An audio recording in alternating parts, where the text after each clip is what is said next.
I can still hear the echo of my dad's voice in that moment, sharp, final, and louder than the pounding in my chest. Get out, now. Those 3 words didn't sound real at first.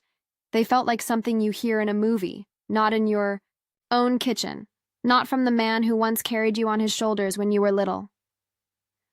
I stood there barefoot on the cold tile, clutching the trophy I had worked 2 years to win. My fingers were trembling so badly that the metal kept knocking against my wrist. The living room smelled like burnt coffee and rain because someone had left the back door open, and outside, the storm was raging harder than the one inside me. My brother sat on the couch, calm as a saint. Hands folded, eyes down. Like he didn't just ruin my life. Like he didn't just tell Dad that I cheated, that the win I had dreamt about since high school wasn't real, that I'd bribed the judges, that I wasn't worth the applause still. Echoing in my head from that award ceremony 2 hours ago, and Dad believed him, without a question, without even looking me in the eye for more than 3 seconds. Dad, please, I swear I didn't. My voice cracked, but he didn't flinch. He didn't even breathe differently. He just stared at me like I was something dirty he couldn't wash off his hands. The trophy felt heavier in that moment, like it wasn't mine anymore, like it belonged to the lie hanging in the room. You have 5 minutes. His words were cold, clipped, and so final they cut the air in half. I looked at my brother then, really looked at him. He wasn't smirking. He was worse than that. He looked calm, innocent, like someone who had practiced this moment in his head and nailed the delivery. And behind his silence was something so sharp it made my throat close. Satisfaction. I wanted to scream. I wanted to tear the walls down and make everyone see the truth. But instead, I did what I always did. I swallowed my rage, pressed my lips together so hard they burned, and walked to my room to pack. And as I zipped my bag with shaking hands, one thought kept hammering in my head. I finally won. And that was the night I lost everything.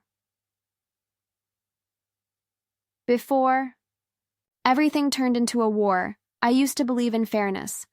Not just as an idea, but as something living, something that existed in my family, in the walls of our home. I thought if you worked hard, if you kept your head down and did the right thing, life would give you back what you put in. I was the quiet one, the planner, the kid who didn't slam doors or throw tantrums because I thought patience always wins, in the end. My mom used to tell people I was mature for my age. Dad would nod like he was proud, but now I wonder if that was just because being quiet made their life easier. Growing up, our house was loud when my brother was around. He was the son of our family, bright, magnetic, impossible to ignore. Teachers loved him. Neighbors asked about him. And Dad, he practically breathed through him. Football games, school awards, even casual dinners turned into conversations about his latest accomplishment. And me? I was the background music. Always there, never loud enough to notice. Don't get me wrong, I didn't hate him. Not at first. I admired him. Maybe too much. I thought if I could be just half as impressive, maybe Dad would look at me the way he looked at him, like the world was something he could own. So I worked. Harder than anyone. While my brother was out at parties, or tossing footballs in the yard, I was in my room with books spread out like battle plans. I didn't complain. I didn't ask for attention. I told myself, just wait. One day, it'll matter. The day I discovered public speaking was like finding oxygen. It was the first time I felt seen. Standing on that stage in high school, delivering words that made people pause, listen, clap. I felt a fire inside me I never knew I had. It was like finally being let out of a locked room. That moment changed everything. I joined debate, then oratory competitions. I stayed up nights crafting speeches, researching, rehearsing until my voice cracked. And every time I won, I hoped it would mean something. That Dad would notice. That maybe, just maybe, I'd stop being the shadow in my own home. He clapped. At first, a pat on the back. A good job, kid. But it never sounded the same as when my brother scored a touchdown. His voice never carried that same pride, that heat. It was polite, measured, like he was congratulating a stranger. But I kept going, because hope is stubborn like that. By the time I was in college, I had a wall full of certificates. Regional. Titles. And then last year the big one came, a national-level oratory championship. 2 years of preparation, thousands of hours, sacrifices no one saw. And for once, I felt like maybe the universe was keeping its promise. That belief I'd held on to since I was a kid, the one about fairness, was finally coming true. I remember telling Mom first. She smiled, hugged me, said she was proud, but her eyes, they darted toward the kitchen where Dad and my brother were laughing about something I couldn't hear. Later that night, when I told Dad, he didn't even look up from his phone, just said, "That's good. When's the event?" And then, he asked my brother about football practice. That moment burned, but I buried it. Because that's what I always did. I didn't know then what was waiting for me. How that trophy, the one I thought would finally make me visible, would be the very thing that erased me completely. But if you want to understand why that night shattered me, you have to understand this. I wasn't fighting for fame. I wasn't fighting for applause. I was fighting to exist in my own family, and I really believed I was finally winning. It didn't begin like a storm. It started like a whisper. Something so small you almost convince yourself you imagined it. For me, it was the night after my first big college win. I'd just come home from a regional speech competition. First place. I was floating. I walked into the house with that medal around my neck, heart pounding with pride, hoping maybe, just maybe, this time Dad would light up like he used to for my brother's touchdowns. He was in the living room watching a game with my brother, of course. I stepped in, holding the medal like proof that I existed. "Dad?" I said, smiling like an idiot. "I won." He glanced over, smiled for a second. "That's good, kid." And then he turned back to the screen. It was like tossing a pebble into an ocean and expecting a wave back. But my brother, he noticed something. I caught the flicker in his eyes. Not pride, not happiness. Something sharper. He smirked and said, "Guess speeches are easier than real sports, huh?" I laughed. It off, because that's what I always did. "Different kind of sport," I said lightly. But the way Dad chuckled at his comment, that stayed with me. That was the first time I felt the air shift. After that, the remarks kept coming. Little jokes at dinner. "Guess you don't need muscle for those trophies." Or, "Speeches? That's cute." Always from him, always with that lazy grin that made it sound harmless. And Dad never corrected him, never once said, "That's enough." At first, I ignored it, because I believed in proving people wrong, not fighting with words that don't matter. But words do matter. They have a way of sinking under your skin, even when you pretend they don't. Then came the family gatherings, the uncles who'd clap my brother on the back and ask about his football scholarships, the aunts who'd smile at me and say, "Still doing those speech things? That's nice." Always nice, never impressive, never important, and I'd smile, always smile, because anger didn't suit me, because I thought if I stayed humble, life would speak for me one day. But my brother saw something I didn't, my growing chance at outshining him. And I swear, the more I worked, the more he sharpened his edges. He started showing up to my events. Not to cheer me on, just to watch. Standing at the back, hands in his pockets, eyes blank like a hunter tracking prey. I told myself I was imagining it, but deep down, I knew. This wasn't sibling teasing anymore. This was war, and I didn't even know I'd enlisted. The night I told Dad I'd been nominated for the national competition, I thought maybe the ground would finally tilt my way. I rehearsed the sentence in my head a dozen times before walking into the kitchen. Dad, I said, trying to sound calm. I got selected. Nationals. This is big. He didn't even look up from his paper. Just muttered, "That's good, kid." The same line. Always the same line. And then my brother walked in, sweaty from practice, grabbed a soda, and Dad lit up like a Christmas tree. How was training? Coach still impressed? I stood there, holding the news like a fragile thing no one cared to see. That night I cried in the shower, not because Dad didn't care. I'd learned to live with that. I cried because even after all these years, I still wanted him to. Looking back, I think that's when the real cracks started showing. That's when I realized this wasn't just about trophies or titles. This was about something much deeper. A home that had only ever had room for one hero, and I wasn't him. Disrespect doesn't always shout. Sometimes it whispers in spaces where you expect love the most. For me, it started with the plate. Thanksgiving dinner, 3 months before nationals. Mom had set the table, Dad was carving the turkey, and everyone was laughing about something my brother said. I walked in late because I'd stayed back at campus, practicing for a mock round. When I reached for a plate, there wasn't one. Everyone else had theirs.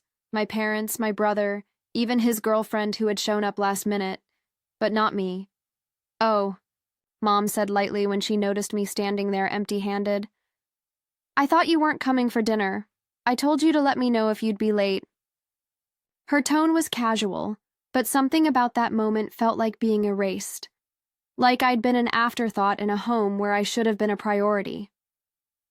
I grabbed a plate from the cupboard and smiled like it didn't matter. But it did. God. It did. And my brother? He smirked. "Guess she's too busy being famous for speeches now," he said, lifting his glass in mock salute. Everyone laughed, even Dad. That night, I stared at the ceiling in my room and thought, is this what invisible feels like? After that, the comments weren't even subtle anymore. "Don't get too full of yourself," Dad said one morning when I mentioned my practice schedule. "Winning doesn't mean you forget family." Forget family? I was the one missing parties, skipping trips, sacrificing everything while my brother lived like the golden boy, and him, he knew exactly where to cut deep. Every time I posted about a win, he'd text me something like, "Congrats, but does anyone outside your speech club even care?" Or worse, he'd say it at family dinners, loud enough for everyone to hear. "Must be nice," he'd say, talking. For a living, some of us actually break a sweat. I laughed it off every time because what else could I do? Dad never stepped in. Mom would give me that look, the one that said, "Please don't make this a thing." But inside, I was splintering. Because I had given years of my life to something I loved, and all I got in return was the sound of people I loved making me small. Then came the night Dad asked me to help out more around the house because your brother's schedule is tough, I wanted to scream. My schedule was brutal. Classes, part-time work, endless practice, but he didn't care. My wins didn't make me important. They just made me inconvenient. The worst part? I started to believe them. Started to wonder if maybe my achievements weren't real enough. Not solid like touchdowns or degrees that lead to jobs people brag about at barbecues. But then, something inside me hardened. I told myself, nationals will change this. Nationals will make them see. I didn't know then that nationals wouldn't just break that illusion. It would break me wide open. There's a kind of quiet that feels like drowning. Not the kind where no one speaks. People spoke all the time in our house. Laughter, chatter, the TV blaring football games. But when it came to me, what I cared about, what I was fighting for, the silence was deafening. That winter, leading up to nationals, was the longest season of my life. Every day felt like walking on glass barefoot. Not because of screaming or slamming doors. God, I almost wish it had been that. At least, rage is loud, obvious. What I got instead was something worse. Dismissal dressed up as normal. I'd come home from late-night practice and hear my brother laughing with Dad in the kitchen, voices warm and full. I'd walk in, backpack hanging off one shoulder, and the laughter would dim, not because I interrupted, but because I didn't belong in that warmth. "Hey," I'd say softly, dropping my keys on the counter. Dad would glance at me, nod, and then look back at my brother. "So tell me more about the coach's plan for next season." That was it. That was always it. The only time my name came up was when someone needed something. "Can you pick up groceries? Your brother's got a big game." Or, "Stay home. Saturday. Dad needs help in the garage." Always me adjusting. Always me folding myself smaller so no one had to feel uncomfortable. I started eating in my room, not because they told me to, but because sitting at that table felt like sitting, in a spotlight of not enoughness. They'd talk about my brother's scholarships, his friends, his big plans, and when it came to me, a polite, "How's school?" before they moved on. It wasn't just them. It was the world around us. Relatives calling to congratulate him for being the pride of the family. Aunts asking when he'd go pro, uncles promising to come to his games. When it came to me, they'd smile and say, "Still doing those speech things?" Like it was a hobby. Like it didn't matter that I'd worked my voice raw for this. But the worst part wasn't the outside world. It was inside these walls, my home, the place that was supposed to be my anchor, becoming the weight pulling me under. There were nights I lay awake staring at the ceiling, thinking about walking away, just packing up and leaving for good. But then I'd picture nationals. I'd picture walking across that stage, holding that trophy high, and for the first time in my life, hearing my dad's voice break with pride. That fantasy kept me alive, and maybe my brother saw it. Maybe he felt me inching toward that light, because that's when he started showing up more, hanging around my door when I practiced, making little digs that sounded like jokes but landed like knives. "You really think anyone cares about this stuff?" he'd say, leaning against the frame. I'd keep my eyes on my notes. "Someone does." He'd laugh, low and cold. "Yeah, you." It wasn't just words. It was the way he started acting like my victories were personal attacks. The day I won state level, he didn't say congratulations. He just muttered, "Guess they were desperate for talent this year." And Dad? He chuckled. Like that was funny. Like that didn't gut me. I began to feel like a stranger in my own skin. Like I was suffocating in a house full of oxygen because none of it belonged to me. And every time I tried to breathe, someone, his smirk, Dad's silence, pressed down harder on my chest. But I didn't break. I wouldn't. Because nationals wasn't just a competition anymore. It was my lifeline. My last chance to matter, or so I thought. The breaking point didn't come with shouting. It came with a laugh. It was a week before nationals. I'd just finished a practice round at school, and my coach, God bless him, said, "You're ready. This is yours." Those words were oxygen. I clung to them like someone clings to the edge of a cliff. I drove home that night smiling for the first time in weeks. The sky was bruised purple with sunset, the radio humming low, and I thought, maybe this is it. Maybe all the cracks will finally mend. When I walked through the door, Dad and my brother were in the living room, watching highlights of last season's games. I stood there a second, clutching my folder of notes, waiting for someone to notice. Me? They didn't. "Dad," I said finally, voice soft but hopeful. "Coach says I'm ready. Nationals, it's happening." He looked up, nodded once. Good. That was it. Just good. I tried again. "It's next weekend. I'll need to leave Friday night." Before I could finish, my brother cut in, grinning. Like the devil himself.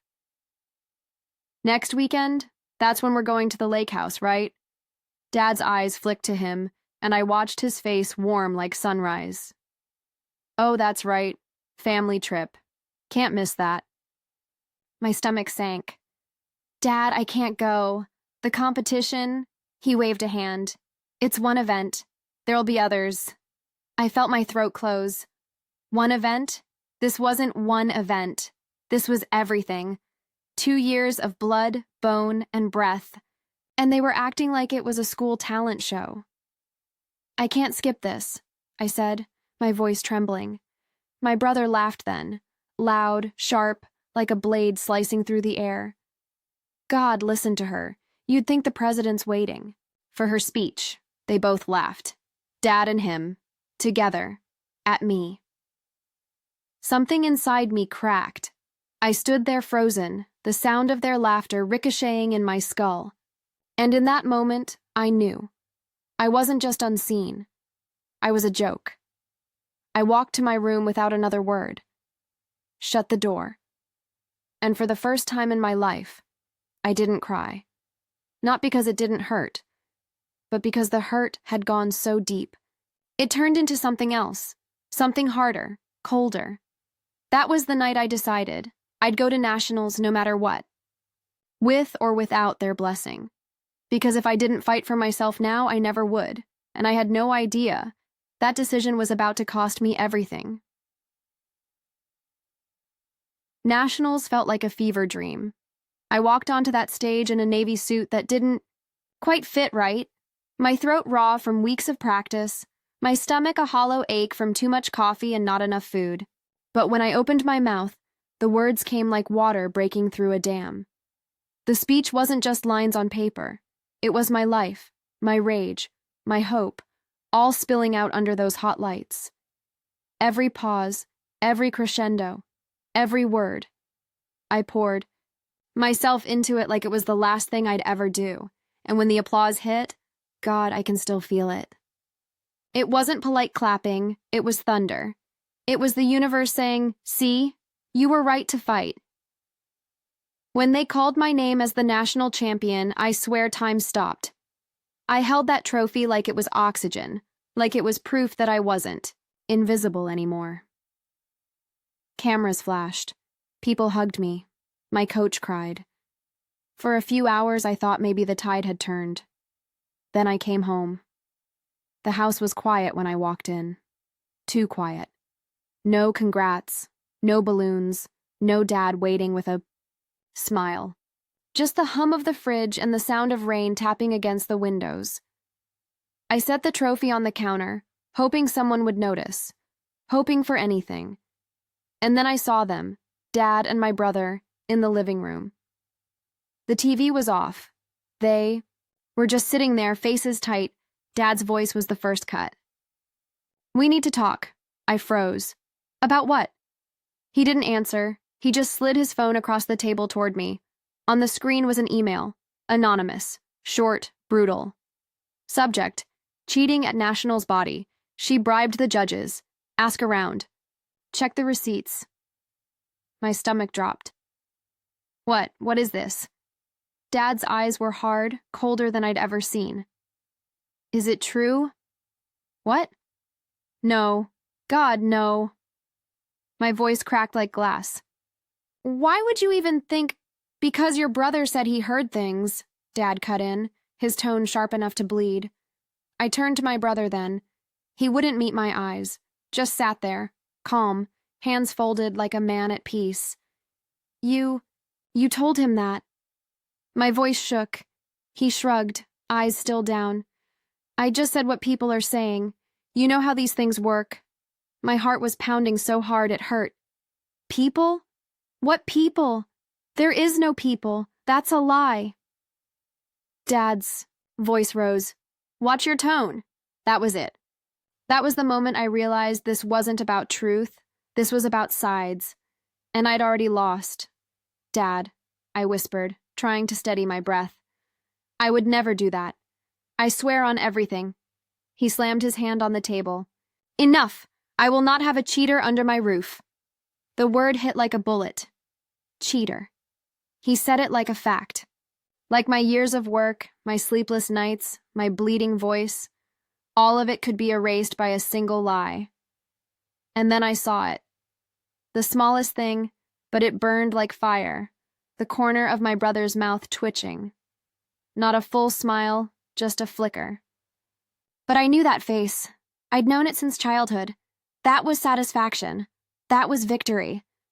Something in me went silent. Not outside. I was still pleading, still begging him to believe me. But inside, a door slammed shut. Because in that moment, I understood something I'd never wanted to believe. My brother didn't just want to win. He wanted me gone. And Dad was going to give him exactly what he wanted. "Pack your things," Dad said coldly. "You're out of this house tonight." The room spun. My hands went numb. "Dad, please, no more lies," he said. "I didn't raise you to be like this." And that was it. No jury, no proof. Just a verdict delivered in our living room. I walked to my room in a fog, the sound of rain like static in my ears. I shoved clothes into a bag, hands shaking so hard, I could barely zip it. And the whole time, one thought kept slicing through me. He framed me. My own brother framed me. When I walked out, trophy in hand, Dad didn't look at me. My brother did, though. Met my eyes for the first time all night. And what I saw there wasn't guilt. It wasn't shame. It was something darker, something I'll never forget. Triumph. I left that night with nothing but a duffel bag, my laptop, and the trophy that felt like a cruel joke now. The rain was still falling when I stepped onto the street, soaking me in seconds. But I didn't care. The cold was nothing compared to what I felt inside. For days, I stayed on a friend's couch, scrolling through endless messages. Social media was on fire with whispers. Did she cheat? Heard she bought her win. My inbox was a graveyard of opportunities pulling away. Internships, scholarships, speaking gigs. Every door I'd fought to open slammed shut overnight, and I knew exactly whose fingerprints were on the lock. But I didn't move. Not yet. Because rage is easy. Revenge done in anger burns out fast. I didn't want fast. I wanted final. So I waited. I worked. I rebuilt. 2 months later, I wasn't broken anymore. I was sharper, quieter, and I had something I didn't have before. Proof. The email, traced to an IP address. My brother's IP. The receipts, fake, sloppy forgeries. Screenshots of him bragging to his friends about putting me in my place. Archived. Every lie he'd spun. I had it all neatly packed in a folder, but I didn't just want to expose him online. That would be too easy, too loud. No, I wanted him to feel it the way I did. Up close, personal, where there's no audience. To clap for him, so I waited for the perfect moment. And it came. Dad's birthday. The family dinner I wasn't invited to, but showed up for anyway. When I walked in, the room went silent. Forks froze midair. My brother's smile slipped just a little. Dad was the first to speak. "What are you doing here?" His tone still had that edge, but there was something else now. Uncertainty. I set the trophy on the table right between the roast and the wine glasses. Its gold surface gleamed under the light like a weapon. "I came to return something," I said softly. Calm, controlled, the way sharks move before they strike. My brother chuckled, low and smug. "Trying to remind us of your achievement?" I smiled, but there was no warmth in it. "No, just thought it should stay with the family that really earned it." He tilted his head, pretending confusion, but I saw it, the flicker of panic. I didn't give him time to recover. "Funny thing," I continued, sliding a flash drive across the table. "About lies. They have fingerprints. Digital ones." Dad frowned. "What are you talking about?" I looked straight at my brother. "Tell him. Or should I?" He laughed again, louder this time, but his hands gripped the edge of the chair.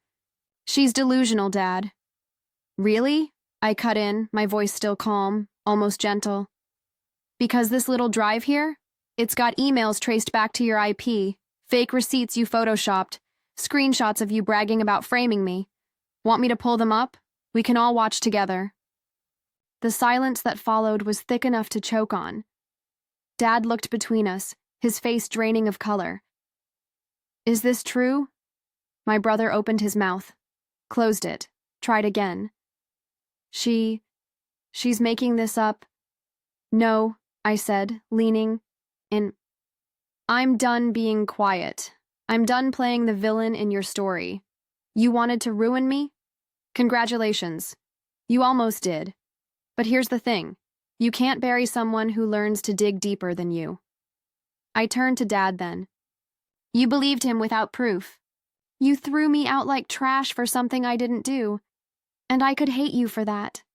I really could. But I don't. Because this, I gestured between us, was never about me not being enough for you. It was about you needing him to be everything. Dad's jaw clenched, but he didn't speak. I stood then, picking up the trophy. I don't need this anymore, I said softly. Because it doesn't matter if the world sees me as a winner. I already am. Without your approval, without this house, without anyone. I placed the trophy back down. But him? I glanced at my brother, whose face was pale now, sweat beading at his temple. He's nothing without you believing in his lies, so go ahead, keep him on the pedestal. Just know it's built on sand. And then I walked out. I didn't look back. Not when my brother called my name. Not when Dad said, wait, because I was done waiting for their love to validate me. The truth was out there now, like a lit fuse. What happened after? That was their fire to handle. Me? I had bigger plans. The night I walked out of that house for the second time, I didn't cry. Not because I wasn't hurt. I was. I was shattered in places I didn't even know existed. But pain is a strange thing. When you stop running from it, when you sit with it long enough, it becomes fuel. And I was ready to burn. I started small. A borrowed laptop, a $20 secondhand phone, free Wi-Fi at a coffee shop that didn't kick me out if I bought a single black coffee and stayed for hours. I didn't have money. I didn't have connections. I didn't even have my name anymore. It was smeared, dragged, left for dead. But I had something no one could take. Knowledge. And hunger.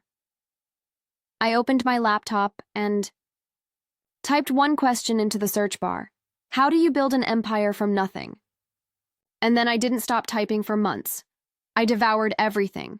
Marketing, finance, e-commerce, social media algorithms, content creation. While my brother was out partying with Dad's money, I was teaching myself how to turn ideas into income. Streams. My first attempt failed. So did the second, and the third. But failure doesn't feel like failure when your only other option is giving up. So I kept going. It started with a single digital product, a small online course I built on personal productivity, something I knew inside out. I priced it at $20 and prayed someone would buy it. One person did, then another, then 10 more. I reinvested every dollar. Better tools, better ads, better design. I learned to build communities, to create systems, to automate what others thought needed human hands. Soon, I wasn't just selling a course. I was building a brand. 3 months in, I launched a mentorship program. 6 months in, I had my own agency, helping small businesses go digital. 12 months in, I wasn't just surviving. I was making more than my father ever did in his best year. The first big win.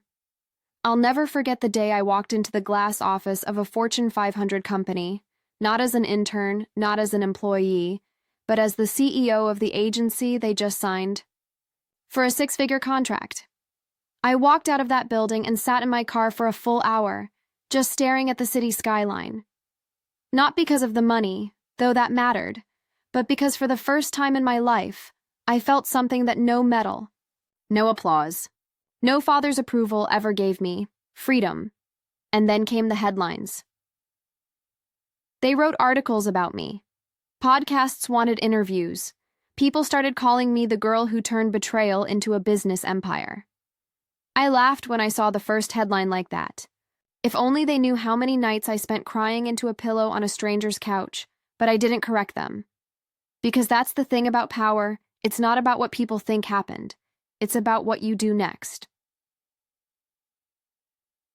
2 years. Later, I got an invitation. Not a family dinner this time, a gala, the State Entrepreneurship Awards. And guess whose name was on the keynote speaker list? Mine.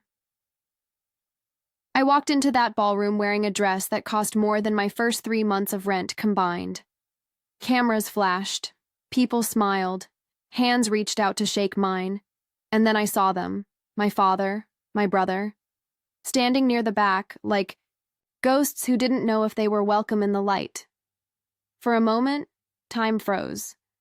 The girl I used to be, the one who begged for their approval, whispered inside me, "Go to them.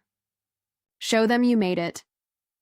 But the woman I'd become smiled and walked to the stage instead, because this wasn't about them anymore. I gave a speech that night, not about revenge, not about pain, about resilience, about building when the world thinks you're broken, about how the people who doubt you are the same people who will someday quote you. And when the applause came, loud, thunderous, like waves crashing against every wall I ever had to climb, I realized something. I didn't need them to see me. Didn't need them to love me. I had built something bigger than their smallness. I had built myself. Today, that agency is one of the fastest growing in the country. I employ over 150 people, dreamers like me, the ones no one believed in. I fund scholarships for kids who were told you can't, and every time I sign another deal, every time I mentor another young founder, I think back to that night in the rain. The night they thought they broke me, and I smile, because they didn't break me, they built me. So here's what I've learned. When someone takes your wings, don't waste time begging for them back. Build your own and fly higher than they ever dreamed you could.